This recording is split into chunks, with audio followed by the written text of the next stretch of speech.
Olá, estamos iniciando o programa Saúde em Foco.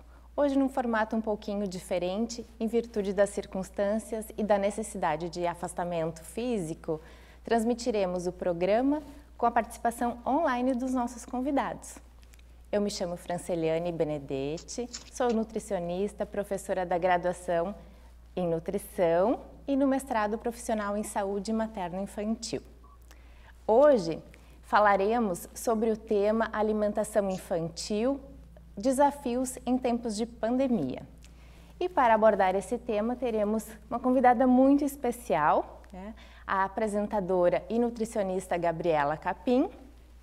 Capim, seja bem-vinda, muito obrigada pela participação. Desde já agradeço, então, o teu tempo, a disponibilidade de estar aqui conosco para falar um pouquinho para o pessoal aqui do Rio Grande do Sul. Prazer o meu, muito obrigada pelo convite e adoro receber esses reconhecimentos de todos os cantos do Brasil. É sempre uma honra estar conversando com as nossas colegas e colegas de profissão. Muito obrigada. E Capim, aqui nós já estamos com um friozinho chegando, que também favorece muito ficar em casa nesses tempos de pandemia, mas também junto vem uma prevalência maior das síndromes gripais, e consequentemente da Covid-19.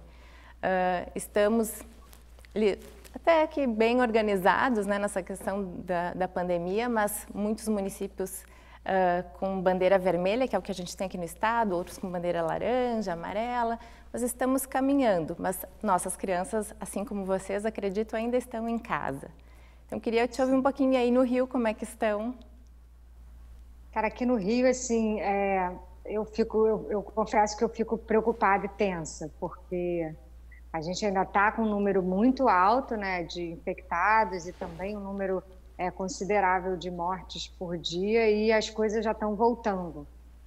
O mercado já está bem mais cheio do que há 2, 3 semanas atrás, a rua já está mais cheia, e isso eu fico um pouco tensa, porque não me parece ainda o momento da gente já começar a ir para a rua, porque ainda tem muitos números de casos acontecendo. Mas o que estamos vivendo é isso, a gente já está indo mais para a rua, pessoal, dá para ver que o movimento já está aumentando na rua. Mas as crianças em casa também... Sim, quando eu vou ao mercado, quando eu vou à farmácia, quando eventualmente eu preciso sair, é difícil eu ver criança na rua. É bem difícil, mas ainda já rola, uma ou outra ainda já se vê. Agora, uma coisa que eu fico atenta é isso, tem algumas mães e pais que saem com os filhos sem máscara. Os adultos com máscara e a criança sem máscara, como se a criança fosse... gente, fugiu a palavra. Quando imune. Não é possível. Imune, exatamente. Aqui não acontece é o caso, também. As crianças não são imunes. Mas então, sobre essas crianças que vamos conversar hoje, e como é que será que a gente organiza a alimentação dessa criançada toda em casa, com os pais trabalhando home office, ou elas ficando de alguma forma mais em casa, mas sem atividades, sem contato dos colegas na escola? Sim, isso com certeza está sendo um desafio muito grande para as mães e para os pais. E de cada idade, cada faixa etária, a gente está tendo algum tipo de questão e conflitos bem diferentes. Assim, os adolescentes com uma questão muito presente dessa angústia da falta de convivência social, Os pequenininhos, por outro lado, com uma energia e uma atividade que o apartamento não comporta, muitas vezes. Os menores ainda, os bebezinhos, por exemplo, com uma certa regressão muito visível de voltar à amamentação, que já estava num processo de desmame, volta a amamentar muito, com uma certa irritação e uma angústia que a gente também não tem muito o que fazer, Tem que ter muita paciência nesse momento com as crianças. Mas também eu acredito que é um momento de alguns aprendizados que podem acontecer em casa, Os pais ficando, observando mais seus filhos, por vezes conhecendo melhor seus filhos, Talvez seja um momento de pensar num outro caminho. Sim, eu tenho falado muito sobre isso, assim, sobre a oportunidade que a gente está tendo de conviver com os nossos filhos, que é uma oportunidade única, né? Acho que nunca é de, não tem na história um acontecimento que coloque a gente dentro de casa, mesmo na vida saudável, mesmo com a criança muito bebezinha, né? A gente sai de casa, o pai sai, a mãe sai, muito no comecinho da vida que tem uma coisa mais dentro de casa, ainda assim não é tanto quanto a gente está vivendo hoje. E essa intensidade na convivência com as crianças, ela traz uma oportunidade enorme da gente fortalecer os vínculos, da gente conhecer as crianças e os adolescentes com uma intimidade que o dia a dia da correria de sair, de trabalhar e estudar, e cada um com as suas atividades, a gente não tem essa oportunidade, né? Então, eu tenho tido momentos com os meus filhos assim muito especiais durante essa quarentena, apesar de toda a angústia e toda a correria e toda a adaptação que todos nós estamos tendo que ter, né? Eles com a dinâmica escolar online, eu trabalhando online, mas também todo mundo em casa, todo mundo ajuda a cozinhar, todo mundo ajuda a botar a mesa. Uma fuga que a gente tinha, né, uma certa desculpa que a gente usava de não tenho tempo para cozinhar com as crianças, não tenho tempo para almoçar, não consigo jantar todo dia com os meus filhos. Agora a gente não tem outra opção, né? Agora essa é a opção: almoçar, jantar, cozinhar.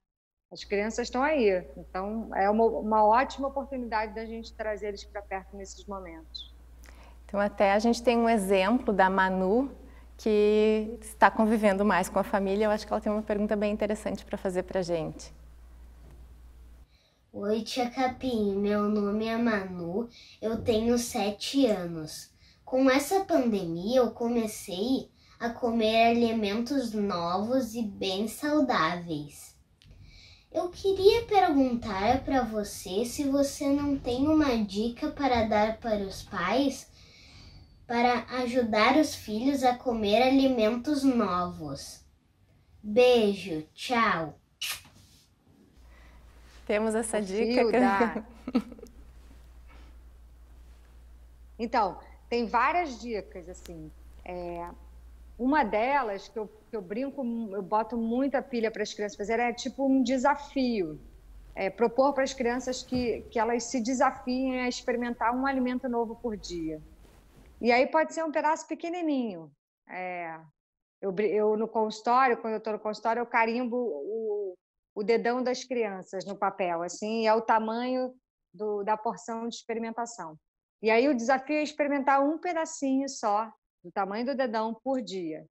Pensando que, se a gente tivesse começado a fazer isso lá no começo da pandemia, a gente já teria aí mais de 90 alimentos provados, né? Já estamos há mais de 90 dias trancafiados em casa.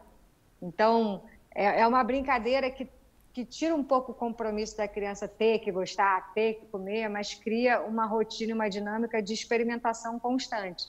E dessas experimentações todas, acaba que a criança encontra alguns alimentos que não são tão ruins assim, ou que até debaixo do feijão a gente consegue comer, picadinho, amassadinho. Elas vão, elas mesmas, encontrando os truques para encararem aquela experimentação e futuramente aquele alimento na rotina. Já que tu falaste, né, sobre essa questão dos pais e de ter que provar novos alimentos, o comportamento dos pais também vai influenciar nesse momento, né? E como é que os pais podem auxiliar a não serem tão incisivos na hora da alimentação, mas trazer a criança para aquele universo diferente? Porque o que acontece muitas vezes é que os pais só falam de alimentação quando está na hora de ter que comer, quando a criança se encontra num ambiente em que ela é obrigada. Se a gente traz a conversa do alimento, se a gente traz a dinâmica de fazer uma receita, de botar a mesa, de ajudar a lavar, de ajudar a higienizar, isso tudo vai trazendo uma certa intimidade da criança com aquele alimento. E aí, na hora que ela senta na mesa para ter que comer, às vezes a cenoura que ela ajudou a lavar, o alface que ela rasgou para botar no bowl da salada, o tomatinho que ela passou uma escovinha para tirar a terra, e aí ela, de certa forma, se apropria um pouco desse alimento, sabe? Então, é a cenoura que ela ralou, é o alface que ela rasgou. Isso, lá na hora que a gente está fazendo com a criança, parece que vai dar mais trabalho, parece que vai fazer uma zona, mas o benefício dessa proximidade, desse trabalho um pouco a mais que a gente tem, é a criança ter um pouco mais de intimidade com o alimento e uma disponibilidade maior em aceitar ele, porque ela se envolveu com o processo. Então, nesse momento, a gente tem essa oportunidade, né? A gente está tendo que fazer isso, a gente está tendo a gente que botar a mão na massa, de higienizar, de cozinhar. Quando a gente vai trazendo as crianças para dentro da cozinha, para esse processo, no início parece um pouco difícil, mais bagunçado, mas aos poucos as crianças também vão entendendo e vão aprendendo, isso vai virando uma rotina comum. Mas é preciso que os pais tenham essa iniciativa de trazer e de assumir esse trabalhinho a mais. Que eu brinco que é um trabalhinho a mais, que na verdade ele vai virar um destrabalho lá frente, né? Porque quando a criança aprender a fazer aquilo, aprender a comer direito, aprender a higienizar, não é mais um trabalho, passa a ser uma ajuda, né? Passa a ser realmente uma ajuda no auxílio da manutenção do processo em casa. E talvez esse momento também ajude até a família a comer melhor, né? Escolher alimentos mais saudáveis, porque a gente também observa que a família às vezes não disponibiliza os alimentos e quer que a criança consuma, né? Sim. Isso acontece muito. A gente vê muitos pais exigindo condutas alimentares dos filhos, os quais eles não têm. E isso confunde muito a cabeça da criança, porque para ela não faz sentido nenhum ela ter que comer o verdinho, ela ter que comer a fruta, se ela não vê os pais comendo, se ela não tem o hábito de observar isso em casa. Então, é muito difícil para a criança aprender quando não há coerência com o discurso e a prática, sabe? Então, quanto mais coerente os educadores, né, os pais, forem com o discurso deles na atitude, mais fácil vai ser das crianças assimilarem esse aprendizado. Isso serve para qualquer aprendizado, não só na questão alimentar, né, mas comportamental. Se eu dou bom dia todo dia para o meu porteiro, naturalmente meu filho vai aprender a dar bom dia todo dia para o porteiro. Se eu não sei o nome do porteiro, se eu não me comunico com ele, meu filho vai achar que isso não é importante e também não vai fazer, não vai me imitar. Por vezes dá trabalho aos pais também, né, quererem mudar. Mas é uma boa dica de iniciativa, né? E falando em brincadeiras, Capim, aqui na nossa universidade a gente tem um programa que é profissional, né? E nesses programas de mestrado profissional a gente precisa pensar em estratégias de produto para ajudar essas crianças. Então, uma das egressas propôs e vai contar um pouquinho para a gente um jogo para auxiliar principalmente na hora dos lanches, porque a gente também observou que no tempo que as crianças iam para a escola, os lanches eram uma dificuldade, assim, né? Mas em casa eu acredito que isso deva estar acontecendo também, né? O lanche deve estar sendo um calcanhar de Aquiles ali. Vamos ouvir a Ana Paula conversando um pouquinho conosco? Oi, tudo bom? Meu nome é Ana Paula, eu sou nutricionista, trabalho com crianças em escola de educação infantil e clínica. E eu gostaria de agradecer a Fran por ter me convidado, estou bem feliz e estou lisonjeada de participar com uma pessoa tão importante no nosso meio como a Gabriela Capim. Então, vou falar um pouquinho sobre a dissertação do mestrado, que foi a classificação dos alimentos das lancheiras do ensino fundamental, que a gente classificou conforme o NOVA. E o nosso resultado maior foi de 80% dos alimentos que as crianças levam de lanche ultraprocessados. E dentro do mestrado a gente desenvolveu o produto, que é o jogo, que está ali atrás, eu coloquei a caixinha, um jogo para auxiliar esses pais e responsáveis a organizar esse lanche, né? E ter um lanche mais saudável para os filhos. Então, dentro do contexto agora da pandemia, eu acho que o jogo também poderia auxiliar a essa interação dos pais com os filhos, né, que antes não passavam tempo muito com os filhos e agora estão passando mais tempo, e também para trazer o tema da alimentação saudável, que muitas vezes é esquecido. E eu gostaria de perguntar para Gabriela Capim, que muitas vezes a gente pensava, né, quando estava fazendo a pesquisa e tal, se esses pais têm noção do prejuízo que esse consumo excessivo de alimentos ultraprocessados traz para os seus filhos, se eles realmente sabem o que acontece, né, que pode acontecer com seus filhos. E outra questão seria o tempo, né, que eles dizem que não tem tempo para preparar esses alimentos mais saudáveis, que seria mais fácil comprar. Mas a gente pensando bem, o tempo que eles levam para comprar, para buscar, para se deslocar, seria o mesmo de preparação em casa. E daí teria mais a interação das crianças também com esse preparo. Então seriam essas duas perguntas. Muito obrigado. Agradeço a Fran e abraço para todo mundo. Então, eu acho que muitos pais não têm noção mesmo. Por quê? Porque a gente vê propagandas o tempo inteiro desses alimentos. E muitos desses alimentos são feitos, essas propagandas são feitas com ídolos, com ícones de celebridades e formadores de opinião, trazendo esses alimentos, apresentando esses alimentos. E tem uma certa confusão no discurso desses alimentos, como a publicidade trabalha, que é prático, que tem um monte de vitaminas, que tem um monte de minerais. Então, acaba que muitos pais acreditam nesse tipo de propaganda e acham que estão comprando alguma coisa que é similar, que pode ser facilmente substituído por uma fruta, por um legume, por um lanche mais saudável. Então, eu realmente acredito, assim, depois desses muitos anos, eu realmente acredito que tem uma grande parte da população que não se dá conta da importância da alimentação. E aí é a base do nosso trabalho, né? Tentar trazer essa informação, tentar desmistificar isso. E a segunda parte da pergunta, se eu entendi bem, é sobre a disponibilidade, como que o tempo que eles demoram para ir no mercado, para comprar os pacotes, que seria o tempo deles se envolverem, por exemplo, numa receita com as crianças, o que seria talvez menos trabalhoso ou menos... O trabalho só muda de lugar, né? A intenção muda de lugar, o trabalho muda de lugar e a qualidade do alimento, consequentemente, também. E aí é engraçado, porque é uma pergunta que eu sempre faço para os pais, assim, até quando você acha que abrir um pacote de biscoito é mais prático do que descascar uma tangerina, do que descascar uma banana? Essa onda da praticidade do alimento industrializado, processado, assim, é uma enganação.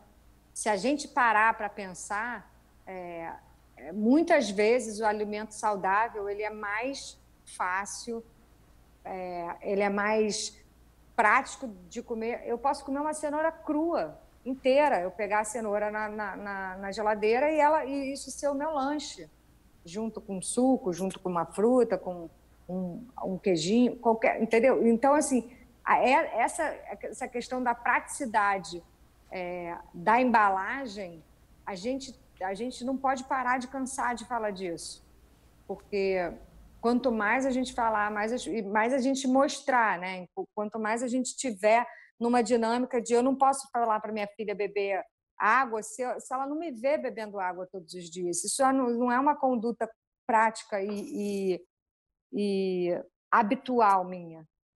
Se é um esforço, é um esforço. E aí eu tenho que denunciar, olha, filha, para mim é difícil beber água, eu tenho que me lembrar. Se eu não estou com a minha garrafinha aqui do meu lado, eu esqueço de beber. E aí eu vou, dessa forma, através da minha dificuldade, muitas vezes, dando dicas e truques para ela se envolver com o processo também. Então, na hora que eu falo, eu tenho dificuldade de beber água, eu esqueço. Se a garrafa não está do meu lado, eu esqueço. Ela, naturalmente, vai pegar uma garrafa e vai botar do lado dela, porque ela sabe que é importante beber água, porque se ela não tem esse truque, ela também vai esquecer. E aí, dessa forma, a gente, mesmo com a nossa, denunciando a nossa dificuldade, a gente também está educando. E, por outro lado, também temos as crianças muito tempo em frente às telas, né? Mas talvez as telas possam ser um lugar onde também dê para ter algum certo aprendizado. Então, nós vamos ouvir a Michele agora, que também vai perguntar um pouquinho sobre isso e trazer uma alternativa, quem sabe. Olá, meu nome é Michele, eu sou nutricionista egressa do mestrado profissional em saúde materno-infantil da Universidade Franciscana. Eu gostaria hoje de agradecer a professora Franceliane pelo convite em participar mais uma vez desse programa, principalmente por ser uma convidada tão especial quanto a Gabriela Capim. Na minha pesquisa, então, do mestrado, um dos aspectos que a gente analisou foi que a criança ela precisa de um adulto e que esse adulto ele a oriente quanto às suas escolhas alimentares, né? Isso inclui tanto a família quanto o ambiente escolar. E a oferta desses alimentos adequados ao seu crescimento e desenvolvimento deve ser priorizado, o que não acontece na realidade atual. No final da pesquisa, houve a construção de um portal educativo online, então, visando orientar as crianças através de uma história lúdica, bem como orientar os adultos envolvidos, os pais e a escola, sobre como conduzir essas escolhas alimentares mais saudáveis. Com a pandemia, as crianças elas têm passado mais tempo com suas famílias. E a minha pergunta para ti hoje, então, Gabriela, é se na tua experiência profissional tu acha válido o uso de ferramentas online, como no caso do portal, né, para auxiliar as famílias na educação nutricional dessas crianças, e que outras ferramentas, então, elas podem ser utilizadas pelas famílias nesse momento para atingir esse objetivo também. Muito obrigada mais uma vez, professora Franciane, pelo convite. Obrigada, Gabriela, pela participação. Tchau, obrigada. Na verdade, eu esqueci de dizer que a Michele e o Bento que iam fazer a pergunta. Então, eu acho que assim, é um momento que todos nós estamos mais na tela, né? Não são só as crianças. Eu acho que quando a gente se coloca no mesmo lugar que as crianças, fica mais fácil da gente conversar com eles. Então, se a gente fica, primeiro, as crianças estão muito na tela, as crianças precisam sair da tela, as crianças precisam se envolver com outras coisas. Qual é o conteúdo que as crianças estão vendo na tela? Isso tudo são perguntas que a gente precisa fazer para a gente, né? Partindo do princípio que somos espelhos, que somos exemplos, que somos... Aí estou falando no papel de mãe, de pai, né? De exemplo dentro da família. Nós, como nutricionistas, também. Se a gente também... a gente tem que saber usar a internet, as plataformas, como uma fonte de conhecimento para ir, a partir desses conhecimentos que a gente vai pensando, a gente entender na prática da vivência como é que a gente aplica isso.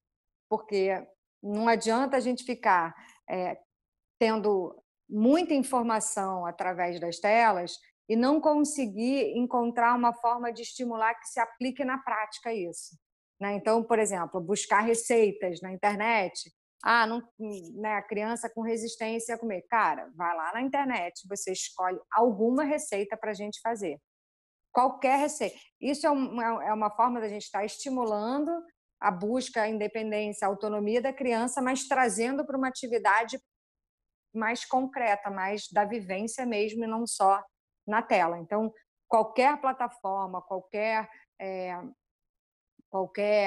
fonte de conhecimento, né, que a gente possa buscar na tela, eu acho que é importante fazer esse link de como que a gente vai aplicar isso na vida real, né, fora da tela.